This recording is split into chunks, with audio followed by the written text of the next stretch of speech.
না না, এ হতে পারে না। আমি বেঁচে থাকতে মায়ার বিয়ে অন্য কোথাও হতে পারে না। আমাদের বংশের একটা মর্যাদা আছে। হ্যাঁ বাবা, আমি বড় হয়েছি, বাড়ির ইচ্ছেতেই বিয়ে করতে হবে এমন কোনো কথা নেই। কত রোজগার করে? হ্যাঁ, পারবে তোমার একটা শাড়ি কিনে দিতে? যেটা পরে আছো তার দাম কত জানো? বাবা, আমার এত ভালো শাড়ি পরার কোনো দরকার নেই, সামান্য শাড়িতেই আমি খুশি। ঠিক আছে ঠিক আছে, মেয়ের প্রতি এতটা কঠোর হওয়া ঠিক নয়। মা, ওর নাম গোপাল, নগরে এক ধনপতির কারবারের হিসেব রাখার কাজ করে। আমি এসব কথা শুনতে রাজি নই। আমার পছন্দ করা পাত্রকেই তোমার বিয়ে করতে হবে, আর কোনো ছেলের কথা আমি শুনতে চাই না। শান্ত হও ওগো, তুমি শান্ত হও। মেয়েকে ঘরে বন্দি করে রাখা হয়েছে জানতে পারলে মহারাজ রেগে যেতে পারেন। হ্যাঁ হ্যাঁ, তুমি মন্দ বলনি চন্দ্রা, তারকাকে এই কাজে ব্যবহার করা হোক। বাবা হয়ে তুমি এতটা নিষ্ঠুর যদি হতে পারো, তাহলে আমিও বলে রাখছি, গোপালের সঙ্গে আমার বিয়ে না হলে আমিও আত্মঘাতী হব। আমাকে কেউ আটকাতে পারবে না, কেউ না। এ কি অলক্ষণে কথা বলছিস মায়া? কোন জমিদারের বখাটে ছেলেকে আমি বিয়ে করব না। তোর বাবাকে তুই বখাটে ছেলে বলছিস? হ্যাঁ, তিনিও তো জমিদার। তোর বাবা বখাটে? আমার বাবা হয়নি বলে আর কেউ হবে না তা তো নয়, তাই বলে রাখছি, কোন জমিদারের ছেলের সাথে যেন আমার সম্বন্ধ করা না হয়। আমার পছন্দের গোপালকেই আমি বিয়ে করব, এটা আমার শেষ কথা, ব্যাস। হ্যাঁ রে তারকা, তোদের কর্তা সকালবেলা এত চেঁচাচ্ছিল কেন রে? বাড়িতে কি ডাকাত পড়েছিল নাকি? কি কাণ্ড, কি কাণ্ড! বলতেই গা রিরি করে উঠছে গো। কেচ্ছা? জমিদার বাড়িতে কেচ্ছা তো লেগেই থাকে। আমাদের মহারাজ কিন্তু সেরকম নয়। হ্যাঁ, তো বড় মুখ করে কথা বলো না গোপালের বউ। তোমার মুখেও কালি লেপে দিতে পারি যদি মুখ খোলাও। এই এই এই, আমার মুখে কালি লেপে দেবে? হ্যাঁ, এত সাহস তোমার? আমার মুখ খুলিও না গোপালের বউ। আরে, গোপালের বউ বলতে যখন বলছে তখন বলেই ফেলো না তারকা, কেন অপমানিত হচ্ছ? হ্যাঁ বলো বলো, কেন কার জন্য লঙ্কা কাণ্ড বেঁধে গেল বাড়িতে সেটা খুলেই বলো। শোনো গো সবাই, কর্তা মশাইয়ের মেয়ে মায়া নিজের পাত্র নাকি নিজেই ঠিক করেছে। তা ভালো কথা, কিন্তু পাত্রটি কে তা শুনলে কেউ যেন ভিড়মি খেও না আবার। বলে ফেল তারকা, সন্ধে তো হয়ে এলো, বলে ফেল বলে ফেল। পাত্রটি আমাদের গোপাল। কি বলছিস রে তারকা? এ তুই কি কথা শোনালি? ও গোপালের বউ, তুমি এতদিন কিছু বোঝোনি?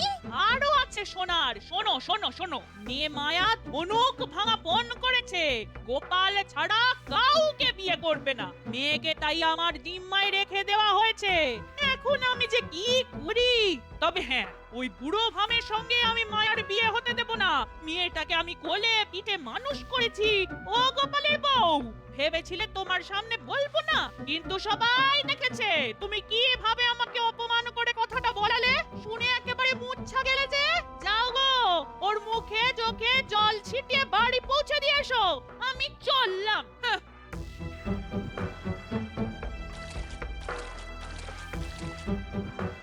বেটি শয়তানি, আমার বরের নামে কেচ্ছা করে চলে গেল। হ্যাঁ, ঠিক আছে ঠিক আছে, আমিও দেখে নেব। হ্যাঁ,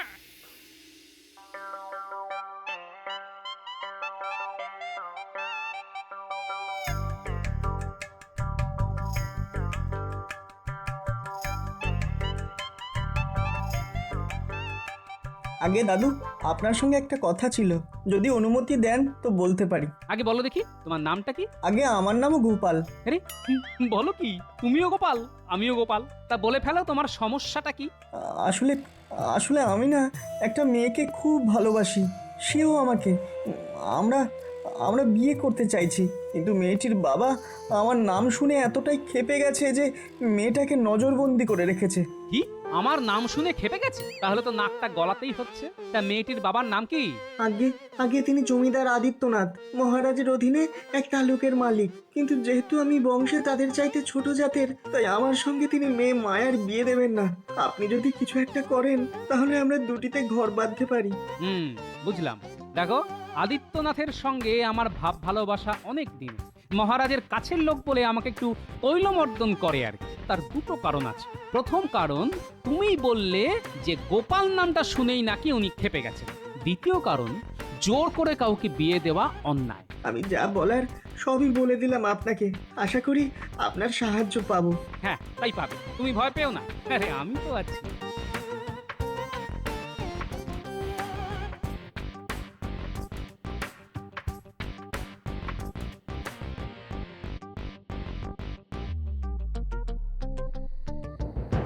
ঘরের বাসনপত্র সব বাইরে কেন?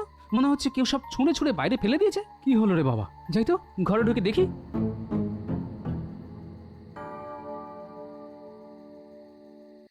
এই খবরদার, তুমি আমার ঘরে ঢুকবে না। হ্যাঁ, তোমার ছায়া মারারও পাপ, তুমি একটা পাপী। হ্যাঁ, আরে আমি পাপি তাপি যেই হই না কেন, ঘরে ঢুকতে পাবো না কেন? এই তুমি ঘরে ঢুকলে আমি ঘর থেকে বার হয়ে যাব, মনে থাকে যেন।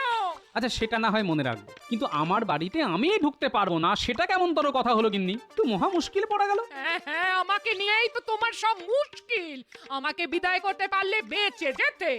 আমিও তেমনই নির্লজ্জ, তোমার সঙ্গে এতগুলো বছর কাটিয়ে দিলাম। হ্যাঁ, আরে এতগুলি বছর যখন কাটিয়েই দিলে, আর কয়েকটা দিন কাটিয়ে দাও না। তোমার মতো গিন্নি আমি পাবো কোথায় বলো তো? লজ্জা করে না মিথ্যে কথা বলতে? স্বার্থপর, বেহায়া, নিজ মনের মানুষ একটা। এই শোনো, অনেকক্ষণ হয়ে গেছে, আমি হাত মুখো ধুইনি। কি হয়েছে বলো দেখি, নইলে কিন্তু আমি চলে যাব। এই মায়ের সংসারে থাকবোই না। তা যাও না, মায়ের কাছেই যাও। আমার কাছে এসেছো কেন? হ্যাঁ, আরে কি বলছো তুমি? আমি তো কিছু বুঝতে পারছি না। তুমি কোন মায়ের কথা বলছো বলো তো? কোন মায়া? হ্যাঁ, কটা মায়া আছে তোমার হাতে? আবার আমায় বোঝাতে এসেছো মায়ার সংসার? হ্যাঁ, ন্যাকা। অনেক হয়েছে, অনেক হয়েছে। এবার কিন্তু আমি প্রচন্ড রেগে যাব বলছি। হেয়ালি না করে এবার বলো তো, তুমি কি বোঝাতে চাইছো? নিজের মুখে এই কথা বলতে আমার ঘেন্না হচ্ছে, ঘেন্না। তবু বলতে আমায় হবেই। হ্যাঁ বলে ফেলো, বলে ফেলো, আমি তো সেটাই শুনতে চাইছি। কেন আদিত্যনাথের মেয়ে মায়াকে তুমি বিয়ে করতে যাচ্ছ? সত্যি কিনা বলো। ও আমি আমি বিয়ে করব মায়াকে? আশ্চর্য। আচ্ছা সেটা তুমি বিশ্বাস করলে গিন্নি? আচ্ছা কে তোমাকে এই খবরটা দিল বলো তো? মায়াকে যে বড় করেছে সেই দাসী, নাম তারকা। আজ সবার সামনে এই কথা বলে আমাকে যাচ্ছে তাই অপমান করলো। হ্যাঁ, আমি তাই ধারণা করেছিলাম, বুঝলে গন্ডগোলটা কোথায় হচ্ছে। এতক্ষণে সব পরিষ্কার হলো। শোনো তাহলে, আজকে গোপাল আসবে? হ্যাঁ হ্যাঁ, কথা যখন দিয়েছে তখনও আসবেই।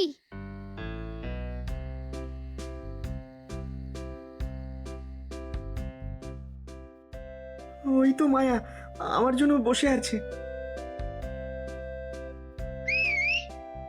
শিশির আওয়াজ পেলাম, তার মানে গোপাল এসে গেছে।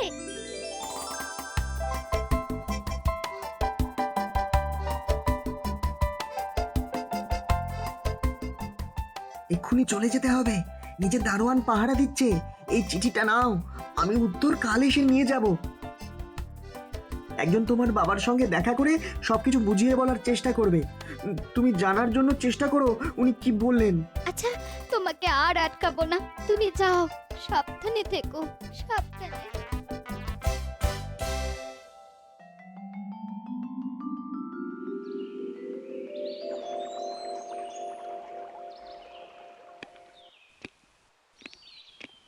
আরে গোপাল, এসো এসো এসো। আমি কিন্তু তোমার উপর খুব রাগ করে আছি। হ্যাঁ, কেন বলো তো? আমি তো ঠিক বুঝতে পারছি না। আমি তোমাকে কতদিন ধরে বলে আসছি যে নয়াপাড়ার 100 বিঘের জমিটা আমার তালুকের আওতায় আনো। তো তুমি বলেছিলে মহারাজকে বলে চাষ করবে, কিন্তু ভাই এখনো কোনো খবর তো পেলাম না। ও হ্যাঁ হ্যাঁ, সেই জমিটা তো। আসলে এটা তো সামান্য একটা ব্যাপার যে মহারাজকে বলতেই ভুলে যাচ্ছি রোজ। আর তুমি চিন্তা করো না, এটার ব্যবস্থা আমি করে দেবো। আরে সেটা জানি, তাও বললাম, আরে তোমার আমার সম্পর্ক কি একদিনের? হ্যাঁ, তা সেই সম্পর্কটাই যাতে চিরদিনের হয় তার জন্যই তোমার কাছে আসা, বুঝলে? মানে তোমার কথাটা তো ঠিক ভালো করে বুঝতে পারলাম না ভাই। কি বলতে চাইছো সেটা যদি একটু পরিষ্কার করে বলো তাহলে খুব ভালো হয়। মানেটা খুব পরিষ্কার। শুনলাম গোপাল নামের একটি ছেলে তোমার মেয়েকে বিয়ে করতে চাইছে, কিন্তু তুমি তাতে রাজি নও। তুমি ঠিকই শুনেছো। এটা কি সম্ভব? মহারাজের কৃপা এই জমিদারিটা পেয়েছি, তাই আমি জমিদার। সেই জমিদার বংশে এমন একটি পাত্রের হাতে কি করে মেয়েকে তুলে দিই বলতো? হ্যাঁ, তোমার সঙ্গে আমিও একমত। আসলে গোপাল নামটা শুনে ভাবলাম আমি বা বাদ যাই কেন, এখনো তো বিয়ের বয়স পেরিয়ে যায়নি। কি বলো? হ্যাঁ তুমি মানে তুমি আমার মানে মেয়েকে বিয়ে করতে চাও? না মানে সেটা কি করে সম্ভব? ঘরে তোমার বউ আছে, তাকে তো আর ঘর থেকে বের করে দিতে পারবে না ভাই। হ্যাঁ, আরে ও বড় মুখরা, যা খুশি তাই বলে রোজ আমায় অপমান করে। তা অনেক দিন ধরেই ভাবছি দেব মুখপুরীকে ঘরের বাইরে বার করে। ওকে নিয়ে তুমি চিন্তা করো না। হ্যাঁ, পাত্র হিসাবে গোপাল একটু বুড়ো, কিন্তু মহারাজের খাস লোক। গোপালের সঙ্গে মেয়ের বিয়ে হলে মহারাজের কাছ থেকে অনেক সুযোগ সুবিধা আদায় করা যাবে। না না, রাজি হয়ে যাই। আরে এ তো আমার পরম সৌভাগ্য। তোমার মতো জ্ঞানী বুদ্ধিমান জামাইকে তো যে কোনো লোকে আদর করে বরণ করে নিত। না না, আমার কোনো আপত্তি নেই। এবার তাহলে দিনক্ষণ ঠিক করা যাক। হ্যাঁ, তাহলে সেটার ব্যবস্থাই আগে করা যাক। আমি রাজসভার পণ্ডিতের সঙ্গে একটু আলাপ করে তোমায় জানাচ্ছি। হ্যাঁ, সেটাই ভালো। তুমি তাহলে কথা বলে নাও। হ্যাঁ, সেটাই বড় ভালো হবে।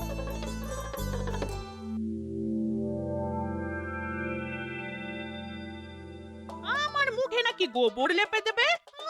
চোরের মায়ের বড় গলা। কাল নিজে গোপাল এসেছিল বিয়ের প্রস্তাব নিয়ে, বলে নাকি নিজের বউটাকে এবার ঘর থেকে বিদায় করে দেব। তা সেই বউ দাঁড়াবে কোথায় শুনি? ওই বুড়ো ভামটার সঙ্গে নাকি বিয়ে হবে আমাদের আদরের মায়ার। ছি ছি ছি ছি ছি ছি ছি। একেই বলে বুড়ো বয়সে ভীমরতি। বলি, আমার কথাটা কি কানে যাচ্ছে নাকি না শোনার ভান করে গলা সেজে আছো গো? উত্তর না দিলে কি সত্যি মিথ্যে হয়ে যায়? যায় না, তবে কষ্ট তো হয় গো। যাবার জায়গা সেই তো বাপের বাড়ি। দেখো সেখানে জায়গা পাও কিনা। ও, এই ব্যাপার। তা ভালো কাজের জন্য একটু যদি কলঙ্ক গায়ে মাখতে হয় তাতে ক্ষতি কি? আর ঘটনাটা তো আর সত্য নয়, সত্য হলে দুঃখ পেতাম, এই আর কি। তবে আজ রাজসভায় কিন্তু অনেক টিকা টিপ্পনি শুনতে হবে, তা সহ্যও করতে হবে। কি পারবে তো? মহারাজ, টিকা টিপ্পনি জীবনে অনেক শুনেছি, এখন আর গায়ে লাগে না। নিজের কাজ নিজেই করে যাই। সেটাই ভালো। লোকে কি বললো আর না বললো সবকিছু শুনে চললে কাজ আর করা যাবে না গোপাল। তুমি বরং তোমার কাজ চালিয়ে যাও। যাও যাও, এবার রাজসভায় গিয়ে বসো, আমি আসছি।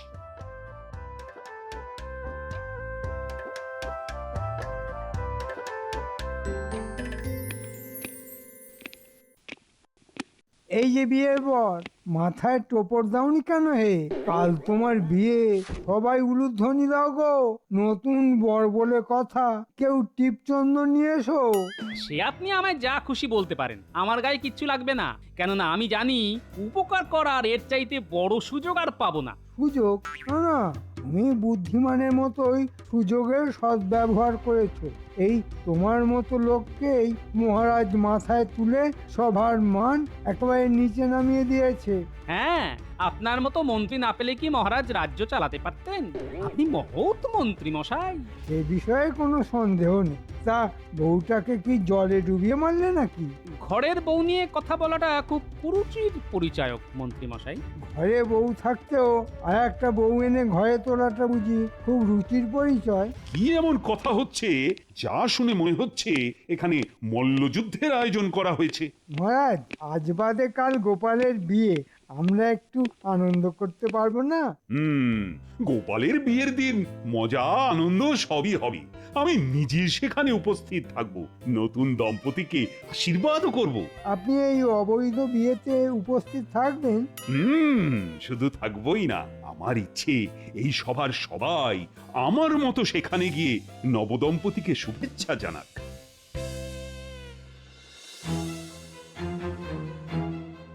না না না, আমি ওই বুড়ো গোপালকে কিছুতেই বিয়ে করব না।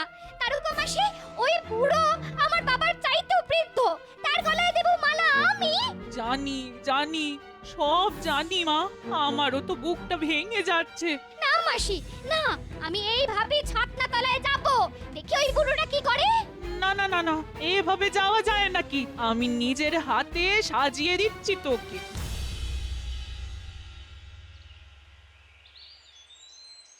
গিনি, আমার যত পাঞ্জাবি আছে সব নিয়ে এসো তো। নতুন বরকে তো গোপাল সাজাতে হবে।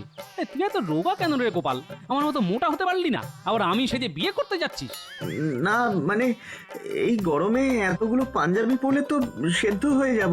হলে হবি, তোর হবু শ্বশুরের সুবিধে হবে তোকে চিবিয়ে খেতে, সেদ্ধ মাংস খেতে অসুবিধে হবে না। এই সোনার টুকরো ছেলেটাকে কে খাবে? মুখে নুড়ো জেলে দেবো না? আরে আগে মোটা মোটা পাঞ্জাবি আনো তো, ছেলেটাকে মোটা বানাই। চুল নিয়ে সমস্যা নেই, খবরদার গোপাল, কারো কথাতেই টোপর খুলবি না।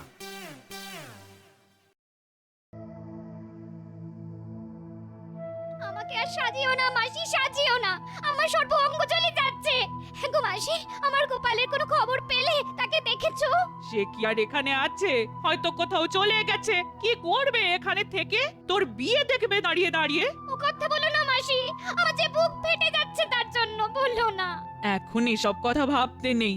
বিয়ে এসে যার সঙ্গেই হোক, সেটা শুভ হয় যাতে, তার জন্য প্রার্থনা করো। খারাপ কথা একদম ভাবতে হয় না।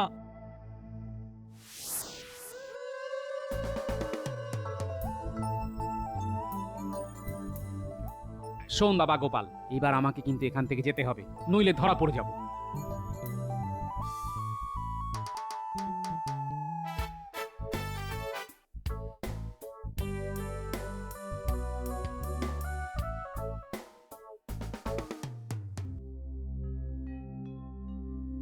এই সুন্দরী মেয়েটাকে নিয়ে যাবে একটা বুনো মোষ।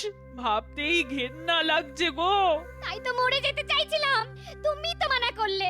আচ্ছা মাসি, শেষ মুহূর্তে যদি আমার গোপাল এসে ছাতনা তলে দাঁড়ায় তবে কি হবে? আমি কিন্তু গোপালের গলাতেই মালা দেব, ওই বুড়োটার গলায় নয় মাসি, নয়। এবার কিন্তু যেতে হবে। বর বোধহয় এসে গেল, উলুধ্বনি শোনা যাচ্ছে। ঘোর কলি, এটাও দেখে যেতে হলো। গোপাল তার মেয়ের বয়সী একটা মেয়েকে বিয়ে করে ঘরে তুলবে। হায় ভগবান, এও দেখতে হলো। দেখার অনেক কিছুই বাকি আছে। দেখে যাও মন্ত্রী, কথা বলো না।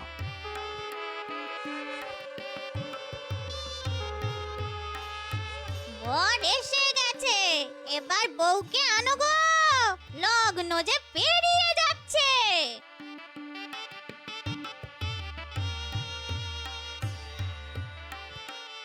গোপাল বাঁদরটার গলায় হীরের মালা, বেটার ভাগ্য আছে। কেন, তোমার হিংসে হচ্ছে নাকি?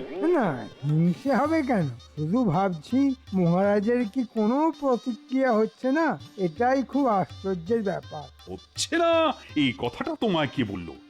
আমি কিন্তু খুব উত্তেজিত হয়ে আছি।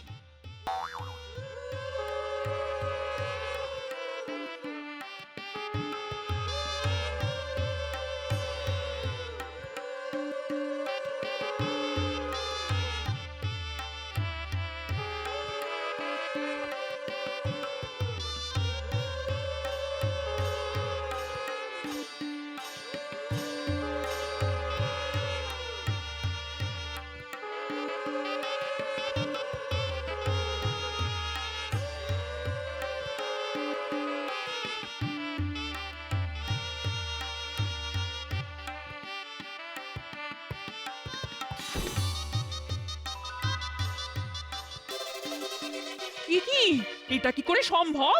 এ তো গোপাল ভাঁড় নয়, এ যে সেই গোপাল, মায়া যাকে ভালোবাসে। অসম্ভব, অসম্ভব ব্যাপার।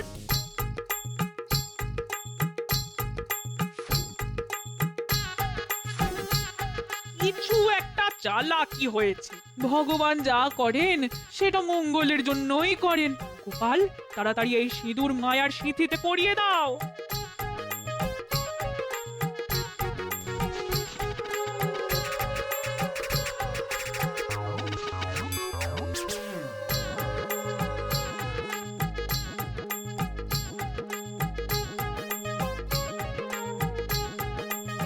মহারাজ, মহারাজ, গোপাল আমাকে ধোকা দিয়েছে। সেই ছেলেটাকে বর সাজিয়ে এনেছে। এর একটা বিধান আপনি করুন মহারাজ, এর একটা বিধান আপনি করুন। আর তো কিছুই করার নেই আদিত্যনাথ। মালা বদল, সিঁদুর দান সবই হয়ে গেছে। এখন তো আর অস্বীকার করা যাবে না, শাস্ত্র অনুযায়ী মায়ার বিয়ে হয়ে গেছে, আর ওই ছেলেটি এখন তোমার জামাই হয়ে গেছে। আমি কোনো অন্যায় করিনি মহারাজ। মেয়ের ভালোবাসার মানুষের সঙ্গে বিয়ে না দিয়ে আদিত্যনাথ আমার সঙ্গে ওর বিয়ে ঠিক করে ফেলেছিল। কেন জানেন? নয়াগ্রামের সেই 100 বিঘা জমির তালুকদারিটা আমি পাইয়ে দেব বলে। তাই সোজা আঙুলে ঘি যখন উঠবেই না, তখন আমার আঙুল বেঁকাতেই হলো। কিন্তু তুমি তো আদিত্যের কাছে বিয়ের প্রস্তাব নিয়ে গিয়েছিলে, সেটা অন্যায় নয়? মোটেই অন্যায় নয়। মহৎ কাজের জন্য একটা দুটো মিথ্যে কথা বলা মোটেই অন্যায় নয়। যাই হোক আদিত্যনাথ, তোমার জামাইকে শুনেছি শিক্ষিত, তাই তাকে আমার হিসেব রক্ষক হিসেবে আমি নিয়োগ করলাম। এই আদিত্য, এবার আর বংশ পরিচয় নিয়ে নিশ্চয়ই আপত্তি করবে না? না মানে আপনার কাছে থাকলে আমার আর কি আপত্তি থাকতে পারে। গোপাল, নিজের গায়ে কলঙ্কের দাগ নিয়ে তুমি একটা মেয়ের জীবনে সুখ এনে দিয়েছো। এর থেকে মহৎ কাজ আর কি বা হতে পারে? এবার নবদম্পতিকে আমি আশীর্বাদ করব।